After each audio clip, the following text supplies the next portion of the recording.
This is real malware that was harvested yesterday, probably from a nation state, from a foreign country. What I've selected for this is some files called suspicious files here that I downloaded yesterday.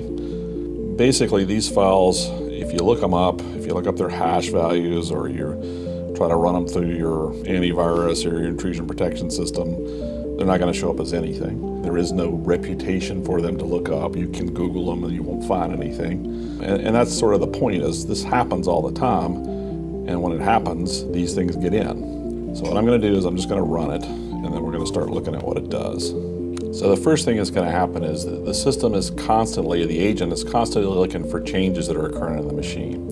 And in particular, it's looking for changes in sensitive areas. So there are certain areas in the machine that we know are high risk, that are target areas. And as soon as it finds one of those, we're going to see some indication of that in the log that you're looking at now. This is the agent log. So a lot of the activity that we're going to be looking at for the first part of this is on the agent end as it discovers some changes occurred and then gets told to sample the machine and send back some data.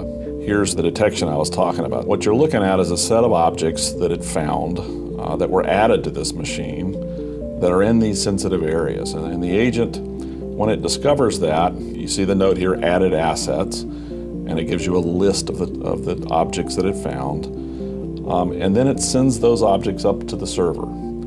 And the purpose of that is to have the server look at those objects in the context of the entire environment and make a decision as to whether these are unusual objects or not. Right here you see the server has analyzed this, decided that it is worth getting a snapshot, and has requested that snapshot.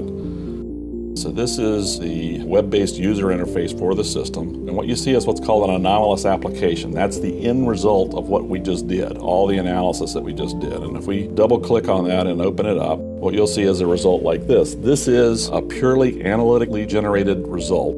You've got 4 files, non-registry keys, you've reviewed them, you've made a decision that this is malicious software that you don't want in your environment. You can click this remediate button, and what will happen is it will create a remediation on the fly that it launches back down to that machine that will target exactly those 4 files and those non-registry keys. Now, the remediation is smart enough to realize that there's going to be potentially defensive mechanisms that it has to overcome and that sort of thing. That's all built into the remediation code of the agent. So think of these 4 files and non-registry keys as just the parameters that it's going to operate on.